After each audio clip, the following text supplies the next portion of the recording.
सार्थक ने उसे देखते हुए कहा, अब क्या चल रहा है तुम्हारे दिमाग में?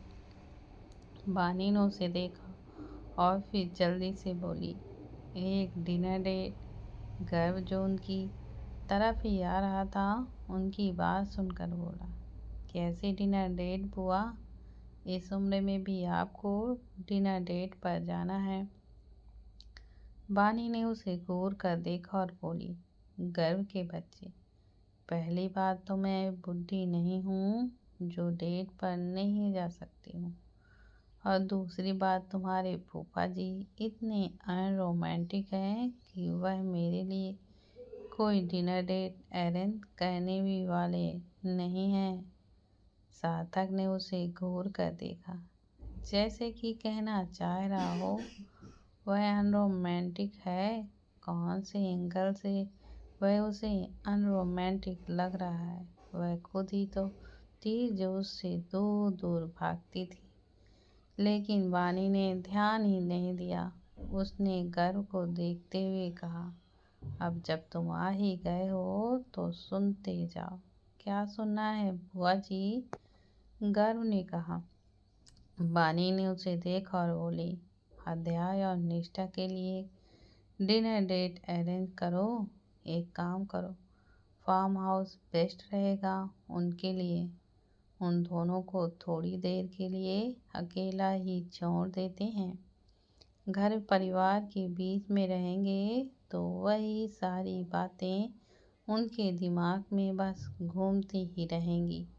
और फिर वह प्रकृति भी कम नहीं है, कभी भी आ धमकती है। अपना ही घर समझ के मन तो करता है कि उसे पीट दूं। बानी ने अपना मुंह बनाते हुए कहा। गर्व ने उसे देखा और बोला, अरे बुआ, आप समझ नहीं रही हैं। उसे सबक सिखाने के लिए मेरे पास मेरे छोटे छोटे आइटम बम है।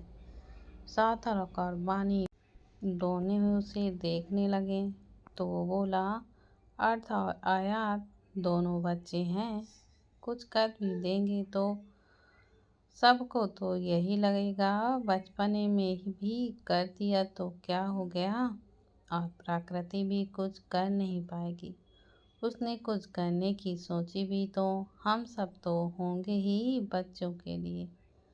सार्थक ने उसे देखते हुए कहा, लेकिन तुम करवाने वाले क्या हो उनसे?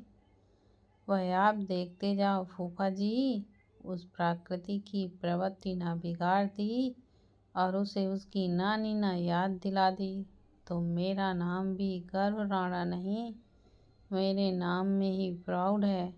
और यह काम करके मैं तो खुद को प्राउड फील करवा ही सकता हूँ। ज़्यादा कुछ नहीं तो मेरी भाभी की थोड़ी सी टेंशन कम ही हो जाएगी। बानी ने खुशी से कहा, यह हुई ना गर्व वाली बात।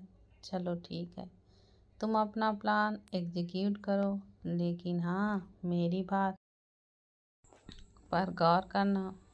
और अध्याय शायद आज टाइम पर ही आ जाएगा। तुम अभी अगर करवा सकते हो तो करवा दो। उन दोनों को वहाँ भेजने के लिए मुझे कोई बहाना भी तो तैयार करना है। सार्थक ने उसे देखा और बोला, बहाना क्या तैयार करना है इसमें? मैं बात करूँगा अध्याय से, तुम टेंशन मत लो। सब कुछ सेट हो चुका था। उन सब ने सोच लिया था कि अध्याय और निष्ठा को थोड़ा सा स्पेस देना जरूरी है। वैसे भी निष्ठा इतना प्रेशर हैंडल भी नहीं कर सकती थी। वह आज तक अकेली रही थी और फिर अचानक से उसकी जिंदगी में इतनी खुशियाँ आ गईं, इतने लोग आ गए थे जो उसकी इतनी परवाह करते थे।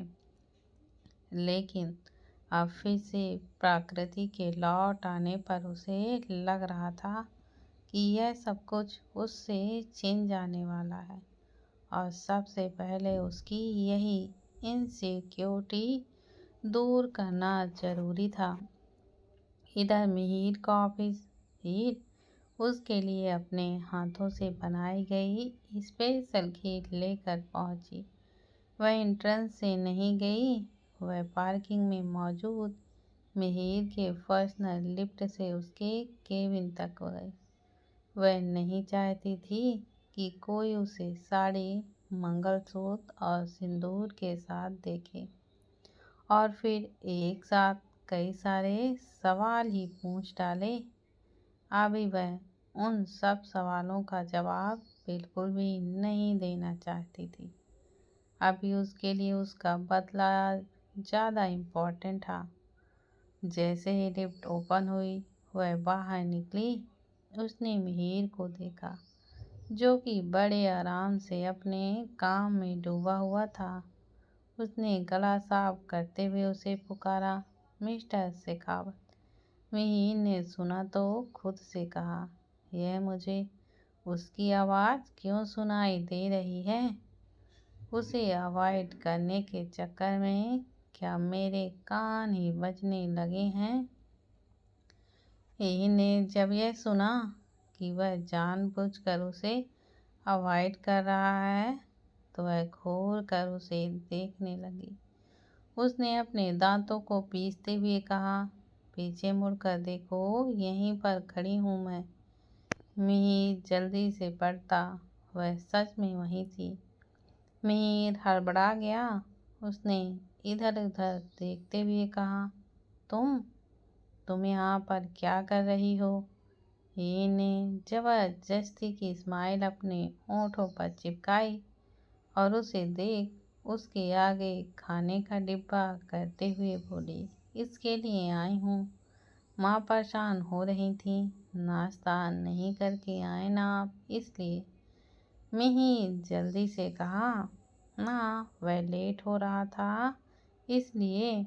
मिहिर ने मन ही मन उसे कोसते हुए कहा, लेट हो रही थी या फिर उठने से पहले भागना था आपको वहाँ से? मैं कौन सा ही खा जाती आपको? मिहिर ने उसे देखा और बोला, कुछ कहा तुमने? हीर ने फिर से जबरदस्ती मुस्कुराते हुए कहा, क्या ही कहूँगी, आकर खाना खा लीजिए। यह बोल उसने सामने टेबल पर खाना लगाया और खुद भी सोफे पर आराम से बैठ गई। मिहिर भी आकर खाना खाने बैठ गया। उसने खीर देखी तो बोला, खीर की खुशी में। मिहिर ने मुंह बनाकर कहा, पहली रसोई थी आज मेरी, इसलिए माँ रोकना चाहती थी आपको।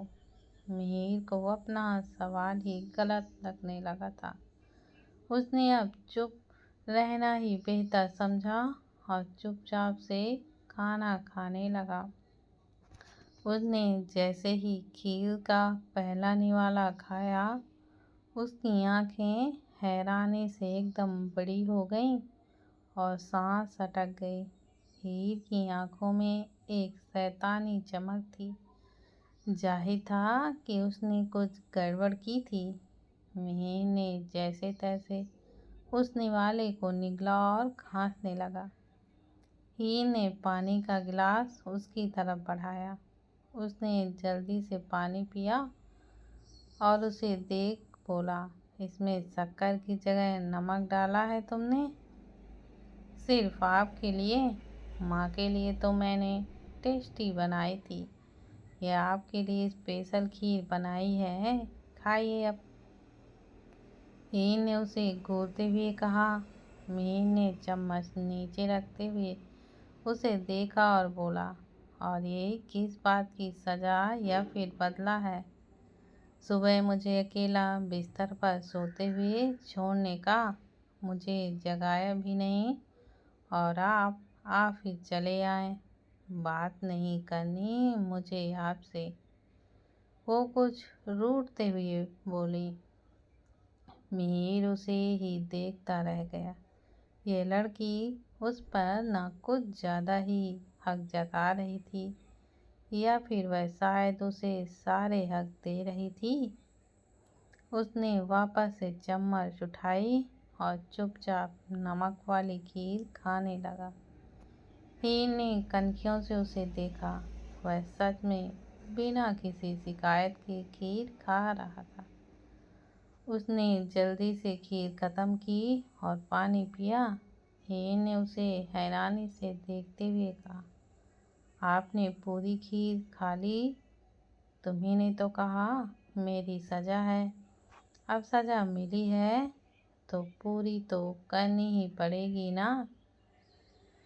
मिहिर ने हल्की सी मुस्कान के साथ कहा। हीर का मुंह बन गया। यह आदमी ऐसा क्यों बन रहा है जैसे वह था ही नहीं। हमेशा तो वह इतना शांत रहता था, लेकिन इन 2 दिनों में हीर ने उसका अलग ही रूप देखा था। वह घर पर बिल्कुल अलग होता था और ऑफिस में एकदम अलग इंसान होता था। हीर ने मुंह बनाया और लंच बॉक्स का दूसरा पार्ट खोला। उसमें अलग से खीर थी। उसने वो मिहिर के आगे कर दी। मिहिर ने उसे देखने लगा तो वो बोली, इसमें नमक नहीं है। मिहिर मुस्कुरा दिया। लंच के बाद हीर लौट आई। वो खुश थी कि उन दोनों के बीच काफ़ी चीज़ें ठीक हो रही थीं। राणा मेंशन अध्याय शाम को घर टाइम पर लौट आया था। बानी ने सार्थक को देखा और बोला, जाकर बात कीजिए ना उससे। सार्थक ने उसे घूरा और बोल पड़ा, बंदा आया है, जरा उसे सांस तो लेने दो, फ्रेश हो जाए, फिर बात करता हूँ। बानी का मुंह बन गया। अध्याय अपने कमरे में आया तो जनरल निष्ठा पर गई, जो कि स्टडी टेबल पर बैठे बैठे ही सो चुकी थी। अध्याय उसके पास आया और धीरे से उसके सिर को सहलाया और फिर उसे अपनी गोद पर उठाकर बेड पर लाकर लिटा दिया। लेकिन इतनी हरकतों से निष्ठा की नींद खुल गई। उसने अपनी उन्नीदी सी आंखों में अध्याय को देखा और फिर झट से उठकर बैठ गई और फिर बोली, मैं कब सो गई, मुझे तो पता ही नहीं लगा। कोई बात नहीं, अध्याय ने मुस्कुरा कर कहा। वह भी बस हल्के से मुस्कुरा दी। अध्याय ने उसके चेहरे को थामा और प्यार से उसके गाल को सहलाकर बोला, ठीक हो ना तानी? निष्ठा ने अपनी गर्दन हाँ में हिलाई। अध्याय आगे बढ़कर उसका माथा चूम लिया कि तभी आयात कमरे में आई। उसने उन दोनों को देखा और झट से दौड़कर उनके पास आ गई। उसने बारी बारी उन दोनों को देखा, फिर अध्याय से बोला, तुम्हें क्या हुआ बेबी? अध्याय को देखकर आयात ने अपने दांत दिखाते हुए अपने छोटे छोटे हाथों को आगे कर दिया। उसके हाथों में 2 चॉकलेट थी। अध्याय ने चॉकलेट लेने के लिए हाथ बढ़ाया तो झट से आयात ने उसे अपनी पीठ के पीछे करते हुए कहा, आप ते लिए नहीं हैंडसम, पड़ी ते लिए है। यह बोल वो बेड पर चढ़कर निष्ठा की गोद में बैठ गई। निष्ठा उसकी हरकत पर खुलकर मुस्कुराई। उसकी मुस्कुराहट देख अध्याय के होंठों पर मुस्कुराहट आ गई। वह यही तो चाहता था कि वह नॉर्मल रहे। वो उन दोनों को छोड़कर फ्रेश होने के लिए चला गया, जबकि निष्ठा और आया दोनों ही अपनी चॉकलेट खाने पर बिजी हो चुके थे। वह फ्रेश होकर आया कि सार्थक ने उसे अपने पास बुला लिया। अध्याय को तो समझ ही नहीं आया कि क्या हुआ। वह उसके पास चला। वही बानी अब निष्ठा का वार्डरोब खंगाल रही थी और निष्ठा परेशान से उसे देखे जा रही थी। उसने उसे देखते हुए कहा, आप क्या ढूंढ रहे हो बुआ, बताओ तो। बानी ने उसे देखा और बोली, एक प्यारी सी ड्रेस जो तुम पर अच्छी लगे। पर मुझ पर क्यों? निष्ठा ने सवाल किया। तुम चुप करो, मैं बता दूंगी ना, पहले मुझे ढूंढने तो दो, बानी ने कहा। निष्ठा चुप हो गई और उसे देखने लगी। थोड़ी ही देर में बानी को एक ब्रश मिला। उसने झट से वह ब्रश निकाला और फिर निष्ठा की तरफ करते हुए बोली, जाओ ना, जल्दी से चेंज करके आओ। निष्ठा अपनी आंखें जल्दी जल्दी से झपकाते हुए उसे देखती रह गई। उसे नहीं समझ आ रहा था कि वह क्या करने की कोशिश कर रही थी। वहीं इधर अध्याय अभी भी सार्थक के साथ था। सार्थक ने उसे देखा तो बोला, बहुत ज़रूरी बात करने के लिए बुलाया है मैंने तुम्हें। वो उसे देखने लगा कि सार्थक ने कहा शुरू किया, तुम्हारी बुआ ने तुम्हारे लिए डेट अरेंज की है। निष्ठा को लेकर जाओ, अध्याय यहाँ से थोड़ा दूर रहेगी तो शायद उसके दिमाग में चल रही बातों को तुम जान पाओगे, उसकी इनसिक्योरिटी को पता कर पाओगे। उन्हें दूर करना तुम्हारी जिम्मेदारी है, वरना अगर घर ही घर में रही तो वहीं से बातें उसके दिमाग में चलती रहेंगी। और उसका बिहेवियर तो तुम देख चुके हो बीतों दिनों से। इन 2 दिनों में वह कितना बदल गई है। इससे पहले यह उसकी आदत बन जाए, उसे रोक लो। अध्याय गौर से उसकी बातें सुन रहा था। समझ तो वह भी सब कुछ रहा था, लेकिन शायद अब उसे सार्थक की कही हुई बातें सही लग रही थी और कहीं न कहीं उसे बानी का आइडिया भी ठीक लगा। वह तुरंत ही निष्ठा के साथ जाने के लिए तैयार हो गया। सार्थक की बातों ने उसके दिमाग में हम निष्ठा के नज़रिए से सोचने पर मजबूर कर दिया था। अब उसे एहसास हो रहा था कि निष्ठा कितनी ज़्यादा इनसिक्योर थी, सिर्फ उसके और अपने रिश्ते को लेकर नहीं, इस घर से जुड़े हर एक रिश्ते को लेकर। अध्याय जब कमरे में आया तो नज़रें निष्ठा को तलाशने लगीं, लेकिन वो वहाँ पर नहीं थी। उसने एक गहरी सांस भरी और पहले चेंज करने लग गया। थोड़ी देर बाद जब वह तैयार होकर आया तो निष्ठा कमरे में थी, लेकिन वह उसे देख हैरान रह गया। निष्ठा ने एक नील एंड बॉडीकॉन ड्रेस पहना था, जिसमें उसकी फिगर काफ़ी ज़्यादा अट्रैक्टिव लग रही थी। उस पर उसके स्ट्रेट लॉन्ग हेयर और हल्का सा मेकअप जो उसे और भी ज़्यादा एलिगेंट बना रहा था। ज्वेलरी के नाम पर सिर्फ कानों में डायमंड के इयररिंग थे और गले में वह मंगलसूत्र जो अध्याय ने उसे पहनाया था। अध्याय की नज़रें उससे तो हटने का नाम ही नहीं ले रही थीं। उसने उसके पास जाकर उसे पीछे से अपनी बाहों में भर लिया। निष्ठा ने चौंक कर सामने आईने में देखा। अध्याय को देखकर वह बोली, हम कहाँ जा रहे हैं? बुआ ने कहा हम कहीं पर जा रहे हैं। हाँ जा रहे हैं ना, लेकिन सरप्राइज है। यह बोल उसने उसके गाल को चीम लिया, फिर उसे छेड़ते हुए बोला, काफ़ी ज़्यादा प्यारी लग रही हो। मेरा तो मूड बदलने लगा है। निष्ठा ने अपनी आंखें झपकाते हुए उसे देखा तो अध्याय मुस्कुरा कर बोला, ठीक है, मैं जल्दी से तैयार हो जाता हूँ, फिर चलते हैं। निष्ठा ने हाँ में गर्दन हिला दी। अध्याय भी तैयार होने लगा। थोड़ी देर बाद दोनों तैयार थे। अध्याय ने निष्ठा का हाथ पकड़ा और मुस्कुरा कर बोला, चलो चलते हैं। निष्ठा मुस्कुरा दी और दोनों वहाँ से निकल गए। बानी ने घर पर पहले ही बोल दिया था, इसलिए किसी ने उनसे कुछ भी नहीं पूछा।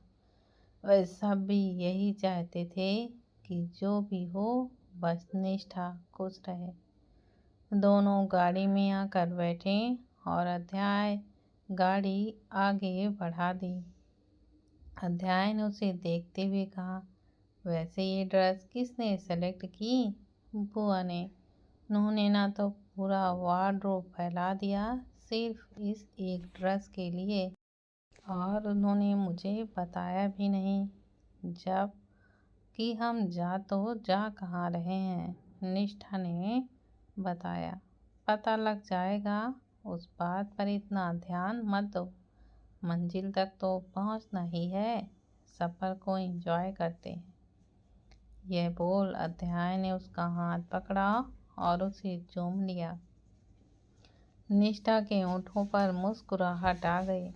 फार्म हाउस शहर के बाहर की तरफ था, इसलिए उनको पहुंचते पहुंचते लगभग 1 घंटा लग गया। अध्याय ने गाड़ी रोकी और बाहर निकला। उसने निष्ठा की तरफ जाकर उसके लिए गाड़ी का दरवाजा खोला और अपना हाथ उसके सामने किया। निष्ठा ने मुस्कुराते हुए उसका हाथ पकड़ लिया और बाहर निकली। वह अध्याय के सिर्फ इतने से साथ में ही सारी बातें भूल चुकी थी जो घर में उसके दिमाग पर चल रही थी। उसके दिमाग में इस वक्त सिर्फ वह और अध्याय थे, प्रकृति नहीं। वह गाड़ी से बाहर निकली और इधर से उधर देखा। फिर उसकी नज़र सामने गई। सामने उस फार्म हाउस को देखकर वह अध्याय को सवाली नज़रों से देखने लगी। अध्याय ने उसका हाथ पकड़ा और आगे बढ़ते हुए बोला, अंदर तो चलो। और दोनों अंदर की तरफ बढ़ गए। दोनों अंदर गए और अंदर का नज़ारा देखकर वो हैरान रह गई। अभी तक तो वह सिर्फ हॉल में ही एंटर हुए थे और पूरा हॉल खूबसूरती से सजाया गया था। जगह जगह कैंडल जल रही थी और उन सेंटेड कैंडल की खुशबू पूरे हॉल पर फैली हुई थी। निष्ठा ने खुशी से कहा, ये कितना सुंदर लग रहा है। अध्याय ने उसे देखा। उसकी नज़रें तो सिर्फ उसके चेहरे पर थीं। वह हल्के से मुस्कुराया और बोला, बहुत खूबसूरत है। उसने एक बार फिर निष्ठा का हाथ थामा और फिर पुल साइड चला गया। वहाँ का नज़ारा देखकर तो वह और हैरान और खुशी हो गई।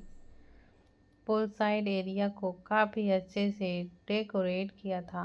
हैंगिंग लैंप, लाइट और छोटी छोटी सी फेरी लाइट के अलावा पूरे पुल के इर्द गिर्द कैंडल जल रही थीं। पुल के पानी में ढेर सारी गुलाब की पंखुड़ियाँ बिखरी हुई थीं। वहीं उसके पास ही डिनर अरेंजमेंट किया गया था। निष्ठा ने बाकी किसी चीज़ पर तो ध्यान ही नहीं दिया। उसे तो वह पुल इतना प्यारा लग रहा था कि उसने जल्दी से अपनी सैंडल निकालकर एक और फेंकी और फिर फूलों के किनारों पर बैठकर पानी में पैर डाल दिए और पानी से खेलने लगी। जब अध्याय को लग रहा था कि उसके साथ उसकी वही निष्ठा है जो कि हमेशा होती थी, वह सब कुछ भूल चुकी थी, जैसा कि सार्थक ने कहा था और जैसा बानी ने सोचा था। अध्याय मुस्कुराते हुए उसे ही देख रहा था। उसने टेबल को देखा जहाँ पर खाने की अरेंजमेंट की गई थी। उसने निष्ठा की खुशी को बिल्कुल भी कम नहीं किया। उसने टेबल पे से खाने की प्लेट उठाई और साथ में शैंपेन की बोतल ले ली और उसके पास ही पुल पर पैर डालकर बैठ गया। निष्ठा ने उसे देखा और फिर उसके हाथ में पकड़ी खाने की प्लेट को और उसे देखते हुए बोली, मैं तो भूल ही गई थी। उसने इतनी मासूमियत से कहा कि अध्याय की हल्की सी हंसी आ गई। उसने बोतल को साइड रख और उसे देखते हुए बोला, मैं हूँ ना सब कुछ संभालने के लिए। निष्ठा मुस्कुरा दी। अध्याय ने एक निवाला तोड़कर उसकी तरफ बढ़ा दिया। निष्ठा ने झट से वो खाया और अध्याय को भी खिलाया। धीरे धीरे दोनों ने खाना खत्म किया। अध्याय बीच बीच में शैंपियन पी रहा था। निष्ठा ने उसे देखा और बोली, मुझे भी। अध्याय को याद था कि उसे चढ़ गई तो बहुत बुरा होगा। वह पिछली बार वाली बात भूला नहीं था, लेकिन वह जिद पर उतर आए थे। अध्याय ने उसे देखा और बोला, सिर्फ और सिर्फ एक गिलास, उसके अलावा बिल्कुल भी नहीं, क्योंकि पिछली बार मैंने तुम्हें बहुत मुश्किल से हैंडल किया था। अरे तो आप हो तभी तो पी रही हूँ, कोई और होता तो थोड़ी ना पीती। मुझे पता है कि आप संभाल लेंगे। अध्याय ने जब उसके मुंह से यह बात सुनी तो एक राहत सी सांस में ली। उसने निष्ठा को एक गिलास में शैंपियन पौर करके दी और निष्ठा ने एक सांस में ही वह घटक ली। अध्याय ने जल्दी से कहा, क्या कर रही हो? आराम से पियो। पीने के बाद निष्ठा हल्का सा खांसने लगी। अध्याय ने उसकी पीठ को सहलाया और बोला, कहा था ना आराम से पियो। लेकिन निष्ठा तो कोई फर्क ही नहीं पड़ा। उसने एक बार फिर से अपना ग्लास उसके आगे कर दिया, जैसे कि वह कह रही हो, और दो ना। अध्याय ने उसे घूरा और बोतल को साइड की ओर रखते हुए बोला, अब तो बिल्कुल भी नहीं।